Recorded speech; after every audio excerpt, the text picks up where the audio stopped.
welcome to this new moon in Aries. On the 17th of April, we have a very powerful opportunity to create something new. And, it's something that isn't just coming to a fruition to the next full moon or the next Aries full moon. It is, but it's also giving us an opportunity to think long term, to create something for the long term, as it brings back themes of what happened with the Saturn-Neptune conjunction back in February. So let's look into it. New moon happens on the 17th of April at 27 degrees of Aries, and it happens at 4:51 a.m. Pacific and at 1:51 p.m. European time. So just check what that means for your time zone that you're in, and remember to set the intention as close to the new moon as you can, ideally maybe a little bit before the peak of the new moon and not too much later, as the moon then moves into Taurus. So what is Aries about? Aries is the first sign of the zodiac, and so it brings in a lot of energy, a lot of vigor, vitality. It's a very physical sign that has a lot of strength, a lot of power, and it wants to move things forward. It wants to be a pioneer. It is very brave. It's a very independent sign, self-sufficient sign that brings a lot of clarity with, this is who I am, this is what I want, this is what I'm going for. This type of energy we're talking about. And now Mars, which rules Aries, it's the planet most associated with that sign, is now in Aries as well. So it was in Pisces before, where it was a lot more gentle, more spiritual, more intuitive, let's say. But it didn't quite have that energy and that drive that it has now, being in Aries. And so not only is it now in Aries, because there's so many other planets in Aries, as you can see, it made contact, and it's going to make more contact with the planets there. So on the 13th, it conjoined with Neptune. On the 19th, it will meet Saturn. And on the 20th, Mercury and Mars will meet in Aries as well. So whenever Mars is hitting those points, we get like major activation with, the area of life that Aries falls in our chart. And, we will feel that specific blend of energy of the two planets in our life. Especially if you have Aries placements, this will be especially important for you. But for all of us, there's such a big concentration of Aries now that it is sending a clear statement. So it is important to check which area of life is activated for you at this time. And then be aware that with all that energy, it is important to stay grounded, to move our body, very important, to be physically active, and to just watch out for conflict. So it's okay to be direct. It is okay to really make clear what we want and all that stuff. But if you're feeling getting irritated and angry, it might be good to take a step back and just remember to use that energy wisely, as in exercising. And also this can be a highly productive time for your work, for whatever project that you set yourself. So maybe channel the energy into that and really use it well.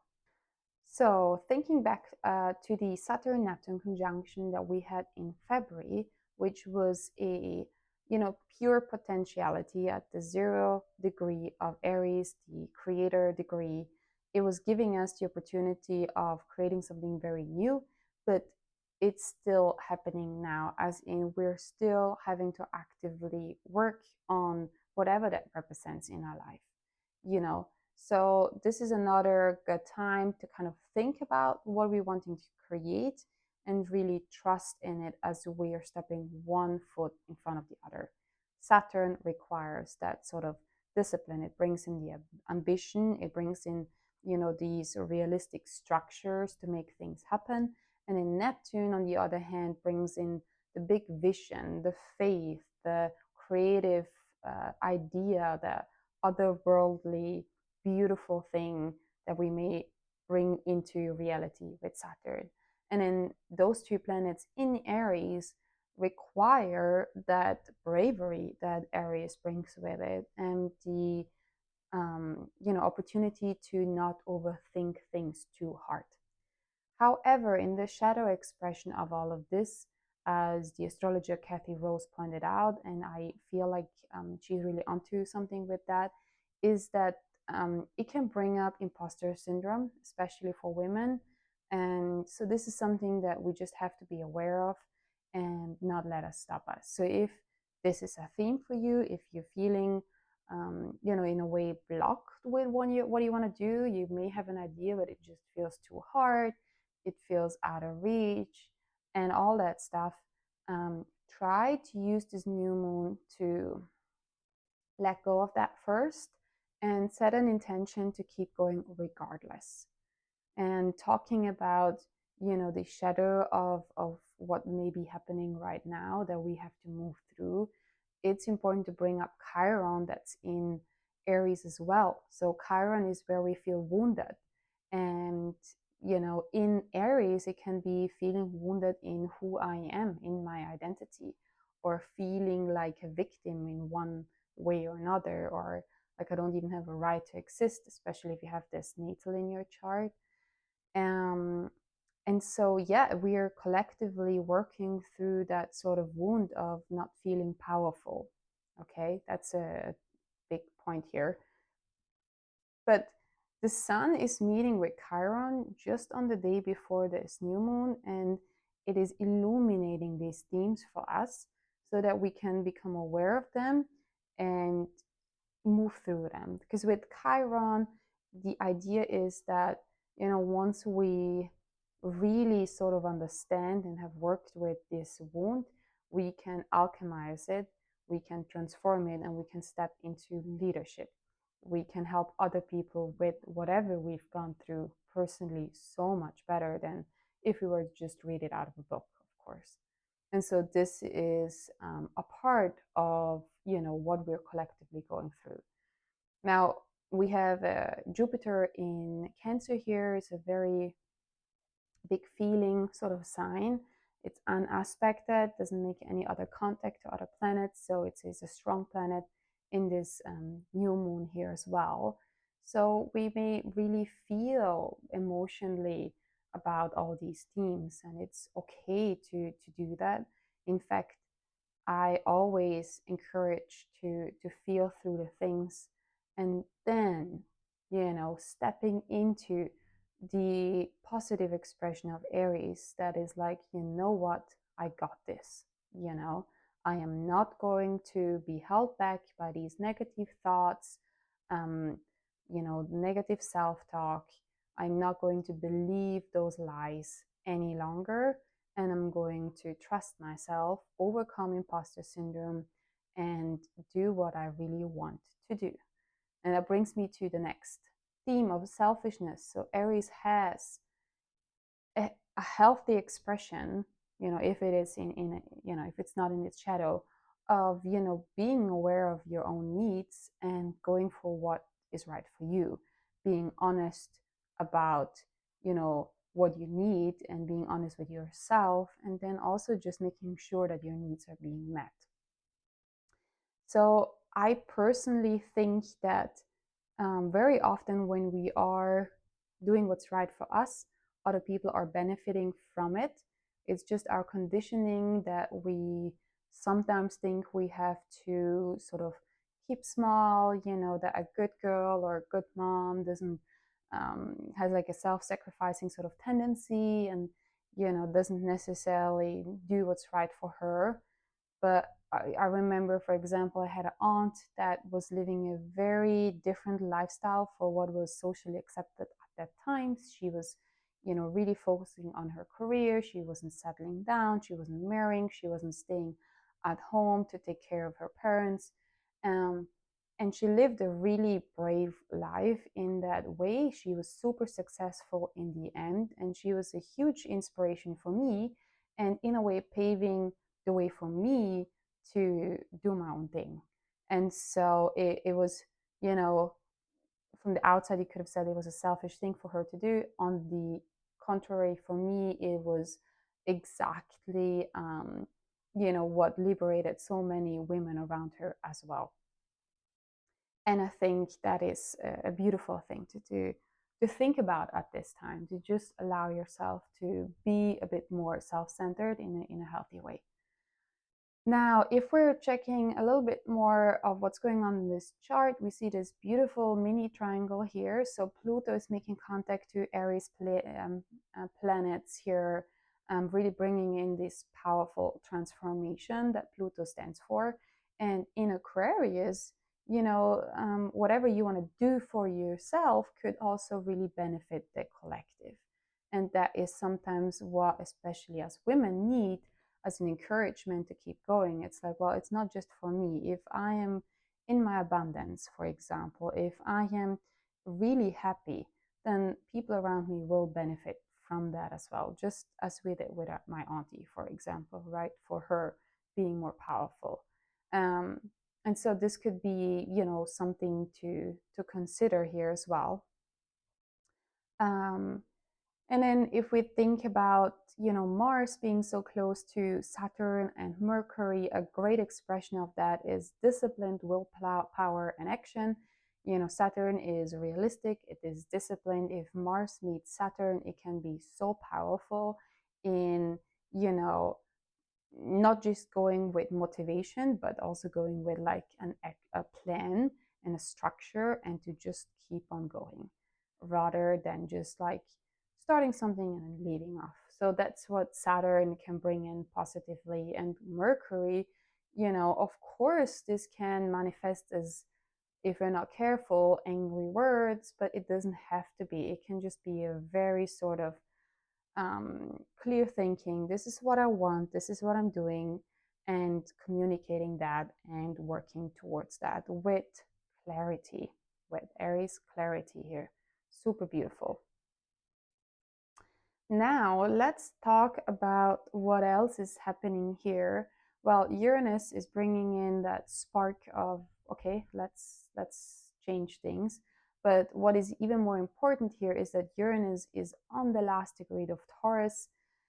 Yes, sometimes that can bring up, sort of earthquakes in all different kind of ways, whether that's politically, financially, or through real earthquakes and sort of natural things. But this shaking up of things is maybe getting a little bit, of a gentler vibe. With as soon as Uranus is about to tip into Gemini, which is completely different energy, Venus will be there. So Venus will say goodbye to Uranus in Taurus, and Venus rules Taurus, so that's super beautiful. And then when Uranus moves into Gemini, Venus will be there again. So it will say hi to Uranus in that really different energy of Gemini. One of the many expressions that Uranus in Gemini will manifest, and it will stay there until 2033, so a very long time.